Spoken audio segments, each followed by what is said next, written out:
আপনাদের দাওয়াত ঠিকানা না হয় নাওই বললাম, মনে টানে টানে চলে আসবেন ডিমের পুডিং খেতে।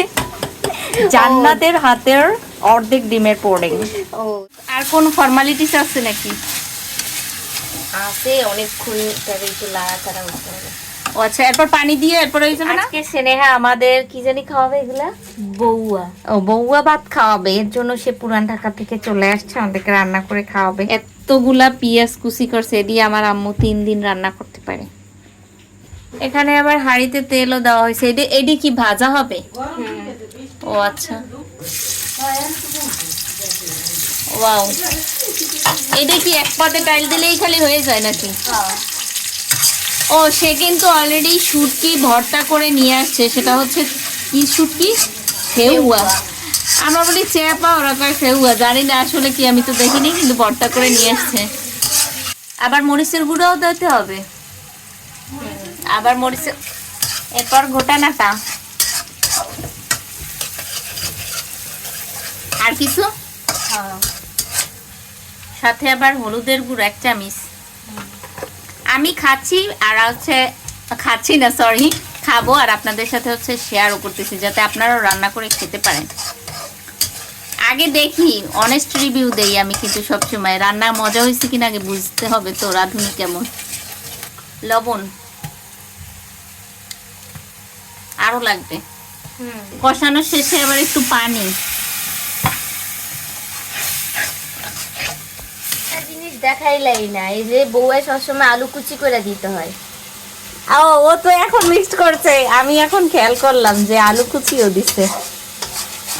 এটা ভালো করে কষানো হয়েছে না, এখন দিতে হবে। এরপর আর কোন ফর্মালিটিস আছে নাকি? আছে অনেকক্ষণ, তবে একটু লাড়াচাড়া করতে হবে। ও আচ্ছা, এরপর পানি দিয়ে এরপর হয়ে যাবে না? তাহলে ফাইনালি হচ্ছে আপনাদের সাথে ফাইনাল লুকে দেখা হবে। সো এখন হচ্ছে অপেক্ষা। এই যে ফাইনালি রান্না ডান, স্নেহার বহুয়া রান্না, সাথে হচ্ছে চাপা শুটকি। আমরা বলি চাপা শুটকি, বাট ওরা বলে ফেউয়া। আসলে ও যে কি ভর্তা বানাইছে ওই জানে। বাই দ্য ওয়ে, আমার কাছে দেখে ভালো লাগছে, কিন্তু কিছুটা খিচুড়ি খিচুড়ি লাগতেছিল। বহু আসলে দেশগ্রামে মেবি আমরা বলি ওইটাকে লাতা বা খুদ খুদ দিয়ে আর কি রান্না করা হয়, কিন্তু ঢাকায় যে এরকমের চাল দিয়ে রান্না করে বহুয়া, সেটা আজকে প্রথম দেখলাম। খাওয়া দাওয়া শেষ করে আব্বু দেখতেছি বাজার থেকে এসেছে, সে আমাদের জন্য লিচু নিয়ে আসছে। মানে আমাদের যে আমরা যে কয়টা বোন আছি, আমাদের যা যা খেতে পছন্দ হয়, আব্বু ম্যাক্সিমাম টাইমে বাসায় আসার সময় রাতে নিয়ে আসে। আমার লিচু খেতে ভাল লাগে, অবশ্য আমরা 3 বোনেই লিচু খেতে অনেক পছন্দ করি।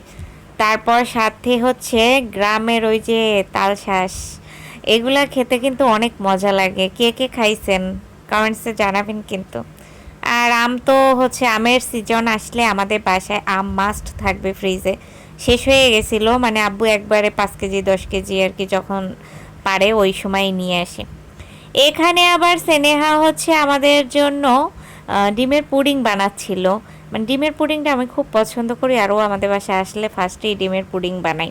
তো এখানে বসে ফাইজলামি করতেছিলাম, স্নেহার ননদও আসছে সাথে, যেহেতু আমার ছোট বেআইন, তো ওর সাথে একটু ফাইজলামি করতেছিলাম।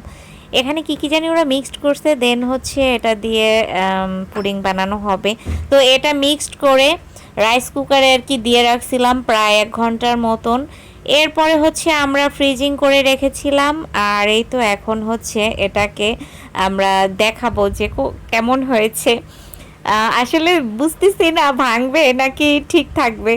1 2 3, এই যে দেখছেন কত সুন্দর হয়েছে। স্নেহার অনেক গুণ আছে না, সবাই একটু স্নেহাকে ধন্যবাদ দিয়ে যান কমেন্টসে। বাই দ্য ওয়ে, এই ছিল আজকের মতন ব্লগ ভিডিও। আর এই যে এখন পুডিংয়ের হ্যাপি বার্থডে হচ্ছে। তো যারা যারা ভিডিওটা শেষ পর্যন্ত দেখছেন সবাইকে অসংখ্য অসংখ্য ধন্যবাদ। আর নেক্সট একটা ভিডিওতে আবার দেখা হয়ে যাবে। সবাই ভালো থাকেন, সুস্থ থাকেন, অ্যান্ড আল্লাহ হাফেজ।